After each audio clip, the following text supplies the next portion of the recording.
Sam had nothing. No family. No home with warm walls. No one who called his name at the end of the day. He lived in a small broken shed at the far edge of the human colony on Varda, a cold and dusty planet where the wind never seemed to stop blowing.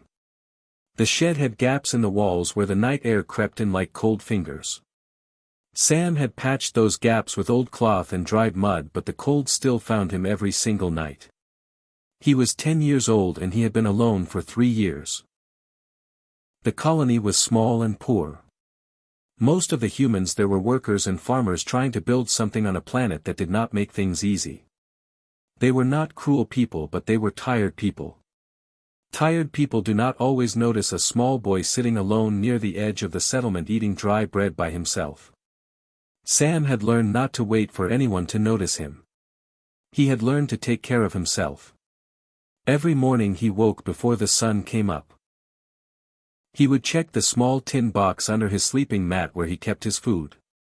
Usually there was a piece of hard bread, sometimes a few dried berries, and if he had been lucky the day before maybe a small wrap of grain paste that the colony cook Bess sometimes left near the back door of the kitchen for him without saying a word. Bess never spoke to him directly. She just left food near the door and walked away. Sam always picked it up quietly and said nothing either. That was their arrangement and it worked. During the day Sam earned small things by helping around the colony. He carried water.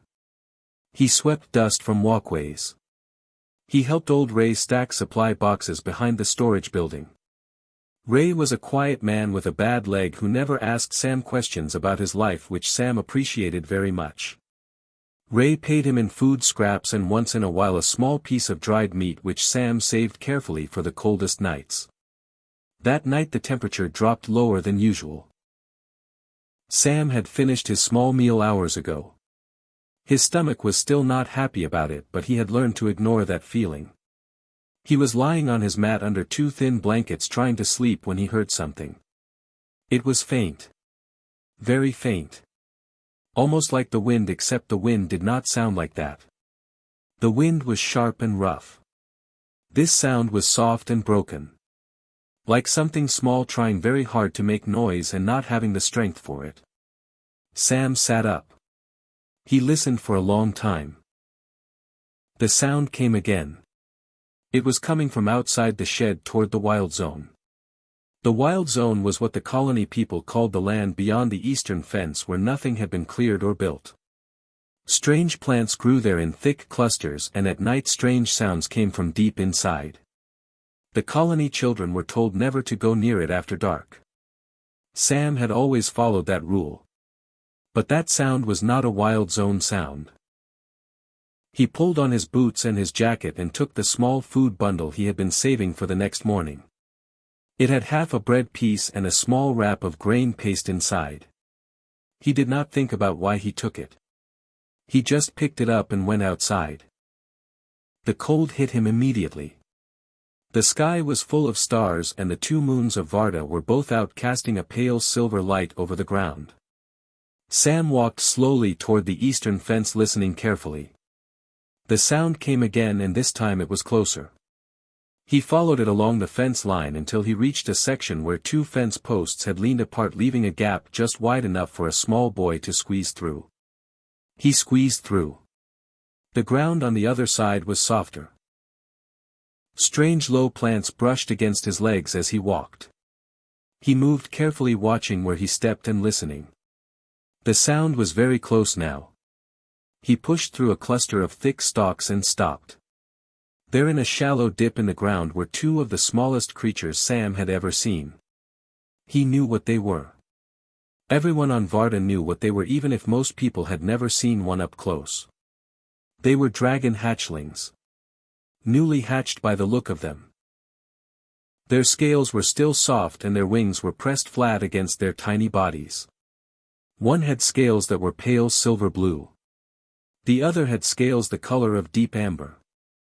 They were curled against each other and shaking badly. They were starving. Sam could see it clearly even in the moonlight. Their small ribs showed through their thin scales. Their heads were too heavy for their necks and they could barely lift them. One of them made that broken little sound again and Sam felt something move inside his chest. He sat down on the cold ground right in front of them.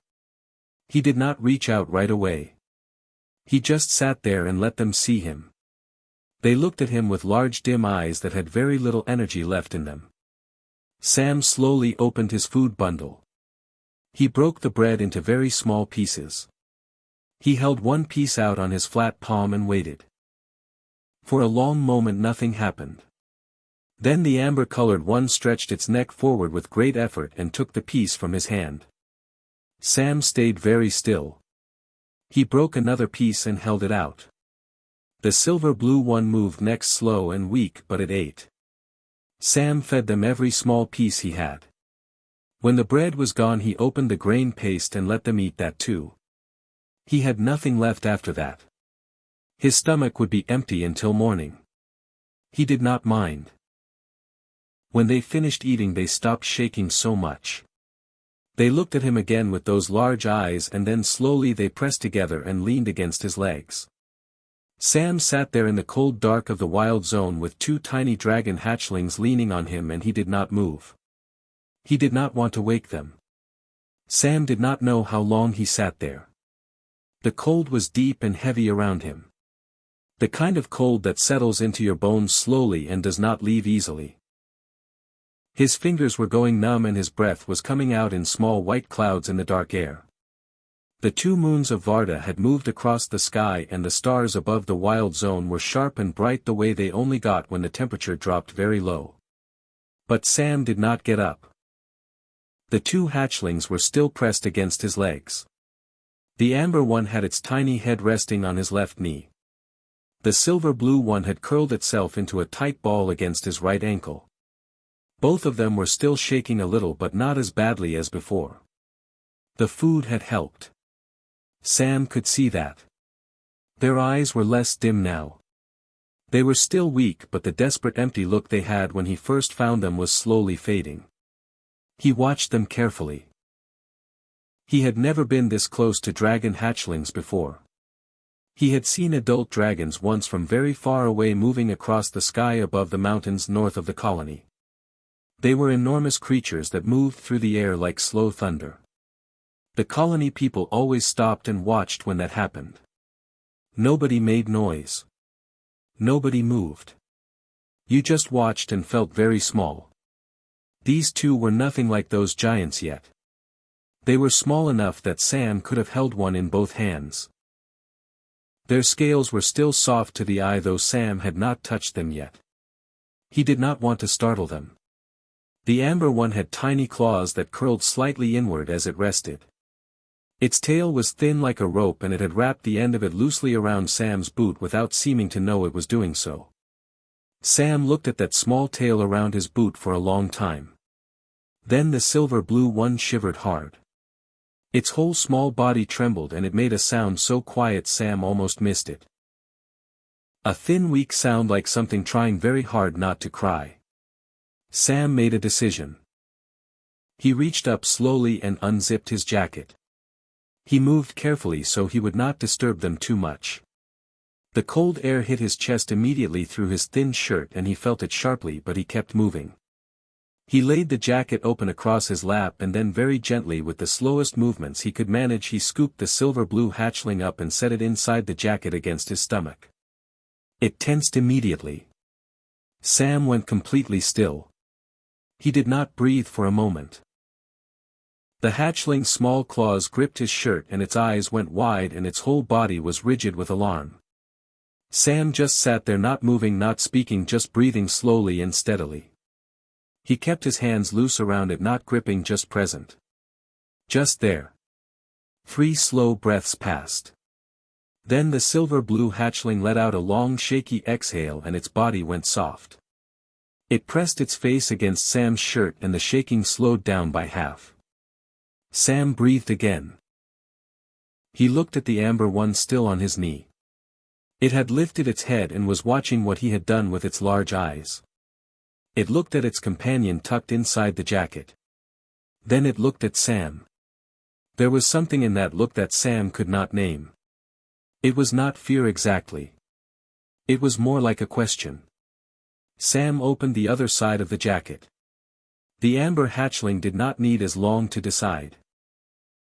It climbed up slowly on unsteady legs that were still too weak to be reliable and crawled into the other side of the jacket against Sam's ribs. It turned itself around once like a small animal making a nest, and then it settled down and tucked its nose under its own wing. Sam wrapped the jacket closed around both of them as much as he could. He was cold now. Very cold. His shirt was thin and the night air was not kind. But inside the jacket against his stomach he could feel two small warm shapes, and he could feel them breathing. The breathing was slow and steady now. Much better than the broken struggling breaths they had been taking when he first found them. He leaned back against a thick cluster of stalks behind him to get some support for his back. He pulled his knees up slightly to make a better shelter of his body around them. The position was not comfortable. His back would hurt by morning and the cold ground under him was hard. None of that seemed important. He stayed awake for a long time just watching the dark around him and listening. The wild zone at night was full of quiet sounds. Things moving in the low plants. Wind pushing through the stalks above. Somewhere far away a low humming that might have been an animal or might have been the wind playing through gaps in the rocks. Sam had been nervous when he first came through the fence, but the nervousness had faded now. He felt strangely calm sitting there in the dark with the two hatchlings against him. He did not think about the morning. He did not think about what people would say if they found out he had come to the wild zone at night. He did not think about his empty stomach or his numb fingers or the long cold hours still ahead of him. He just sat there and kept them warm. At some point his eyes grew very heavy. He fought it for a while, but the weight of the long day and the cold and the stillness of the night was too much. His head dropped forward slowly. He slept. And the two hatchlings slept with him pressed close and warm and safe against the only warmth they had found in the dark. Neither of them shook anymore. Sam was still asleep when it began. He did not know it was happening. He could not feel it or hear it or see it. He was sitting against the cluster of stalks in the wild zone with his jacket wrapped around two small sleeping hatchlings and his chin resting on his chest and his breath coming out in slow quiet clouds in the cold air. He looked like any tired boy who had fallen asleep somewhere he should not have been. But something was moving through the night around him.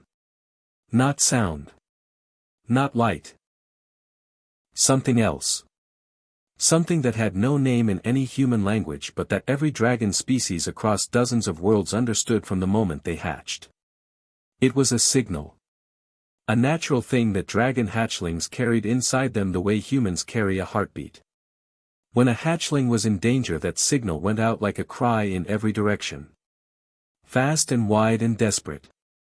Every adult dragon within range would feel it and move toward it. That was the distress signal. Every dragon knew it. But there was another signal. One that was rarer. Much rarer. When a hatchling felt safe. When a hatchling felt warm and fed and protected and had chosen to trust something completely. When its body finally let go of fear and settled into true rest. That signal was different. It was quiet and deep and steady like a low note held for a long time. It did not cry out. It simply spread. Slowly and in every direction like warmth spreading through cold water. That was the bonding signal. Both hatchlings were sending it now. Together. Two signals woven into one. Stronger than either one alone. Moving out through the wild zone and beyond the fence and past the colony and out into the open land of Varda in every direction. Traveling through the ground and through the air and through something that was neither of those things but that living creatures with the right biology could feel in their chests like a change in pressure. The adult dragons felt it first.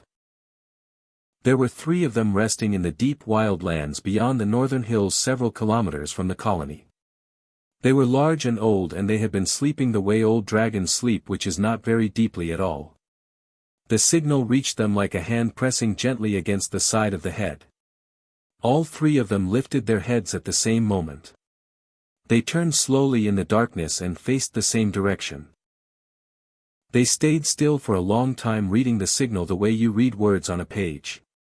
Patient and careful. Then they stood up and began walking. They did not fly. Flying would have been faster, but the bonding signal called for calm and they answered it with calm.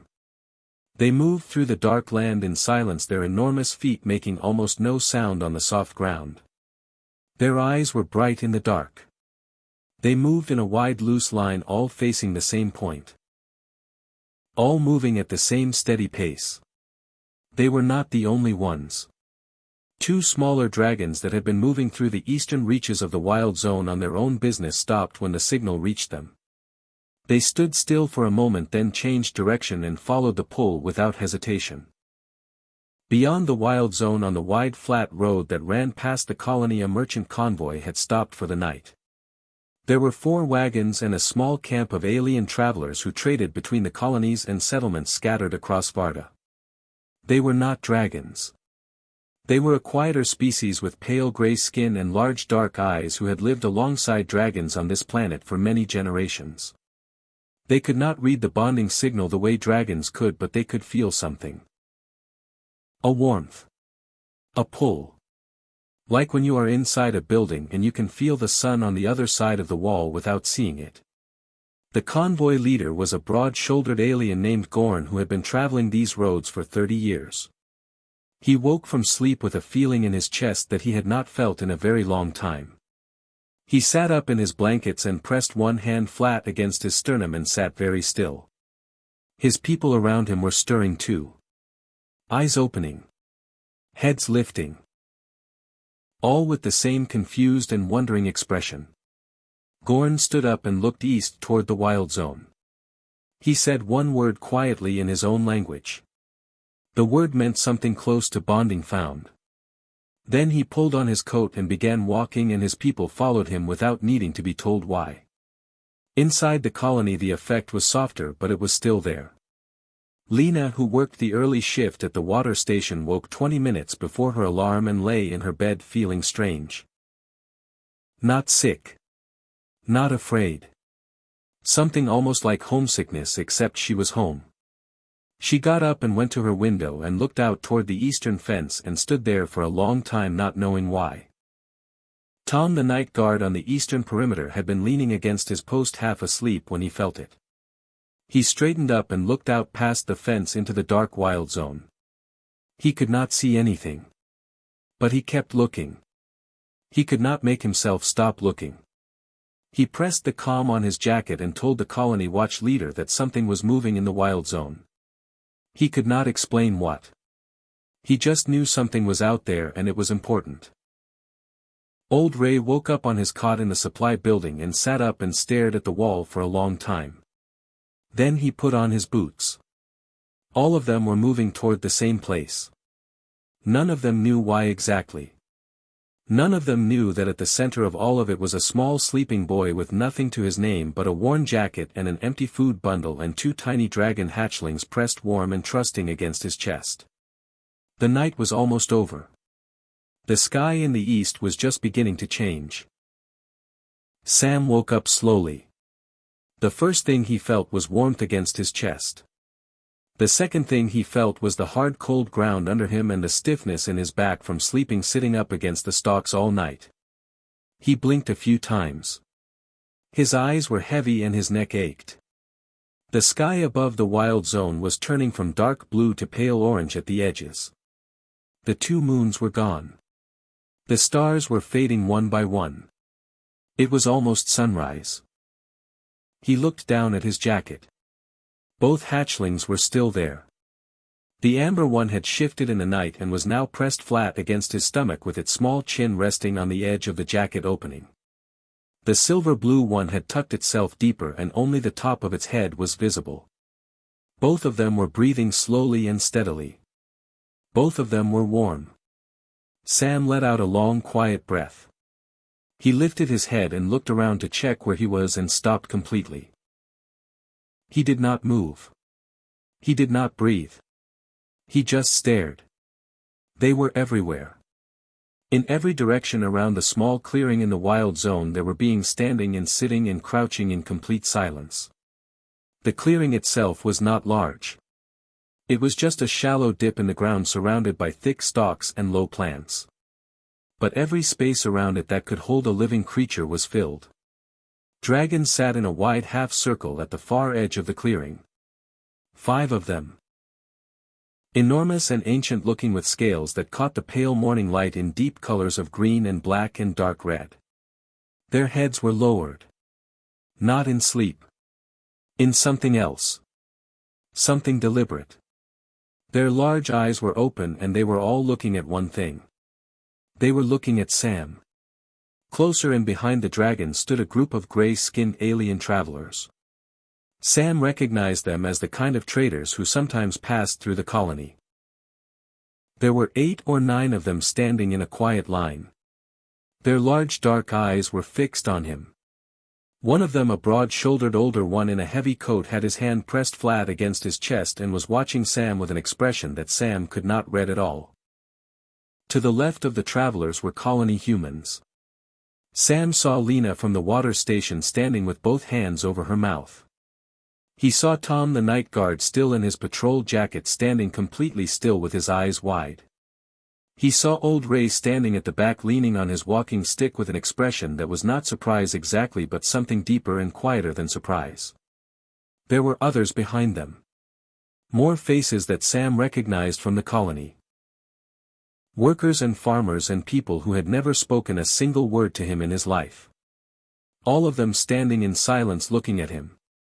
Sam counted in his head and stopped counting. There were hundreds of them. He felt his face go hot. He felt the sudden strong urge to stand up and explain that he had not done anything wrong. That he had only come to the wild zone because he heard a sound and he just wanted to help, and he was sorry if he had broken a rule and he would go back to his shed right now if everyone would just please stop looking at him. But before he could move, the amber hatchling woke up. It lifted its head from the edge of the jacket and blinked its large eyes slowly in the morning light. It looked at the crowd around the clearing. It looked at the dragons with their heads lowered. It looked at the alien travelers and the colony humans all standing in their silent circle. Then it turned its head and looked directly at Sam. It made a sound. Low and soft and clear. Not a cry. Not a distress sound. Something else entirely. A sound like a decision being made out loud. Then it pushed itself up out of the jacket with its small shaking legs and stood on Sam's chest and pressed the top of its head firmly against Sam's chin. The silver-blue one woke at the sound and did the same thing a moment later. It climbed up and pressed its head against Sam's cheek and stayed there. Both of them were standing on him now. Both of them pressing their heads against him and making that same low soft sound together. The crowd reacted immediately. Not with noise. With the opposite of noise. The silence got deeper and heavier than it had been before. Several of the alien travelers took a slow step forward and then stopped themselves. The broad-shouldered one in the heavy coat said something very quietly in his own language to the person beside him. The dragons at the far edge of the clearing lowered their heads even further until their chins were nearly touching the ground. Old Ray made a sound from the back of the crowd. A short sharp breath like he had just understood something he had been trying to work out for a long time. Lena was crying quietly with her hands still over her mouth. Sam sat there with a hatchling pressed against each side of his face and looked out at hundreds of silent beings all watching him, and he had absolutely no idea what any of it meant. He was a 10-year-old boy who had come out in the cold to feed 2 hungry creatures because they were crying and he had food and they did not. That was all he had done. That was the entire story as far as he understood it. He raised one hand slowly and very carefully put it against the amber hatchling's small back to steady it. The amber hatchling leaned into his hand. The silver-blue one made that low sound again. And every single being in that silent crowd watched a small orphan boy sit in the cold morning light with 2 dragon hatchlings claiming him as their own, and not one of them made a single sound. The sun came over the edge of the horizon. It was morning. The sun was fully up now. The pale orange light of morning spread across the wild zone and touched everything in the clearing. It touched the thick stalks around the edges. It touched the faces of the colony humans standing in their quiet crowd. It touched the deep scales of the 5 dragons still holding their heads low at the far edge. It touched the 2 small hatchlings still pressed against Sam's face and hands. And it touched Sam himself sitting on the cold ground in the middle of all of it with no idea what was about to happen next. Then Gorn stepped forward. The broad-shouldered alien in the heavy coat moved out from the line of travelers and walked slowly into the clearing. He moved carefully the way you move when you do not want to startle something precious. His large dark eyes were calm and his hands were open at his sides. He stopped a few steps in front of Sam and looked down at him for a long moment without speaking. Sam looked up at him. Gorn lowered himself slowly onto one knee so that his face was closer to Sam's level.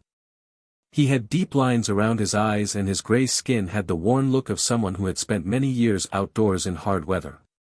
When he spoke his voice was low and careful and he spoke in the common trade language that most beings on Varda understood. He said that what Sam had done was not a small thing. Sam opened his mouth to say that he had not really done anything. But Gorn raised one hand gently and Sam closed his mouth again. Gorn explained slowly and clearly so that everyone in the crowd could hear. He said that dragon hatchlings carried 2 kinds of natural signals inside them from birth. The first signal was distress.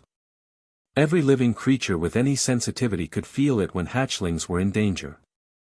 The second signal was rarer. Much rarer. It was the bonding signal. It only happened when a hatchling chose to trust something completely. Fully. Without fear. And it could not be forced. It could not be tricked. It simply happened or it did not. Both hatchlings had sent that signal together through the night. Gorn paused and looked at the 2 small creatures still pressing themselves against Sam. Then he looked back at Sam and continued. He said that under interstellar law, which was old law agreed upon by dozens of civilizations across many worlds, a bonding event was a legal fact. It could be recorded. It could be witnessed. And it had weight. Real weight. A bonded pair of hatchlings could not be taken from their chosen guardian without that guardian's agreement. Not by anyone. Not by any government or clan or authority anywhere. Sam was their guardian now. The crowd was completely still as Gorn said this. Not one person moved or spoke. Even the wind seemed to pause for a moment. Sam looked down at the amber hatchling on his chest. Then at the silver-blue one against his cheek. He said their names quietly to himself for the first time out loud. Frost for the silver-blue one. Ember for the amber one. He did not know where the names came from. They were just there in his head and they felt right. Gorn heard him say the names. The old alien's expression shifted into something that was not quite a smile but was close to one. He said that the names were now part of the record. Then Gorn stood up and turned to face the crowd. His voice came out stronger now. He said that he had traveled these roads for 30 years and he had never witnessed a bonding event in person. He said that in all the history he knew of such events not one had ever involved a human child. He said that this colony on this small cold planet on the edge of the known settlements had produced something that many powerful beings with many resources had never been able to produce through all their efforts and politics and careful planning. A genuine bond. Freely given. By 2 dragon hatchlings to a boy who had nothing. The 5 dragons at the edge of the clearing lifted their heads slowly. All 5 at the same moment. They looked at Sam with their large ancient eyes and then one of them made a sound deep in its chest. A long low sound that moved through the ground and through the air and through the chests of every being standing in that clearing. It was not a frightening sound. It was something else. An acknowledgement. A recognition. Sam felt it in his ribs. After that morning everything changed very fast. Word of the bonding event moved across Varda before the day was half over. Gorn sent his formal record through the communication network, and by afternoon responses were already coming back from settlements and stations across the planet and beyond. By the next morning the first delegate ship had requested landing permission near the colony. Then another. Then 3 more. Dragon Clan representatives came. Interstellar law observers came. Researchers who had spent their entire careers studying bonding events came with equipment and notebooks and careful questions. Journalists from alien news networks arrived and stood outside the colony fence asking to speak with the human child who had started all of this. The colony that had been ignored and overlooked for years suddenly had more visitors in 3 days than it had received in 3 years. Lena had to set up a proper reception area near the gate. Tom the night guard found himself directing ship traffic. Old Ray just shook his head slowly every morning when he looked out at the growing camp of visitors outside the fence and said nothing because there was nothing sufficient to say. Through all of it Sam mostly stayed in his shed. His shed was different now. Bess from the colony kitchen had sent over proper blankets and a small heating unit without saying a word about it. Someone had fixed the gaps in the walls. There was more food than Sam had ever had in one place in his life. Proper food. Warm food. But Sam did not spend much time thinking about any of that. He spent most of his time on the floor of the shed with Frost curled in his lap and Ember pressed against his side. He fed them carefully several times a day. He kept them warm. He talked to them in a quiet voice about nothing important just so they could hear a familiar sound. They were still weak and still growing and they needed a great deal of rest and food and stillness. Sam made sure they had all of it. He did not understand the delegates or the legal discussions or the political attention that was building around his small shed and his small colony on this small cold planet. He did not understand why beings from so many distant places cared so much about what had happened in a dark clearing in the wild zone on one ordinary cold night. He only understood what he could see and feel right in front of him. Frost was safe. Ember was warm. Both of them were fed. And when Sam sat down on his blanket at the end of each day, both hatchlings climbed into his lap without hesitation and pressed close and settled there like they had always known exactly where they belonged. For a boy who had spent 3 years with no one who called his name at the end of the day, that was not a small thing either. That was everything. He did not understand the delegates or the legal discussions or the political attention that was building around his small shed and his small colony on this small cold planet. He did not understand why beings from so many distant places cared so much about what had happened in a dark clearing in the wild zone on one ordinary cold night. He only understood what he could see and feel right in front of him. Frost was safe. Ember was warm. Both of them were fed. And when Sam sat down on his blanket at the end of each day, both hatchlings climbed into his lap without hesitation and pressed close and settled there like they had always known exactly where they belonged. For a boy who had spent 3 years with no one who called his name at the end of the day, that was not a small thing either. That was everything.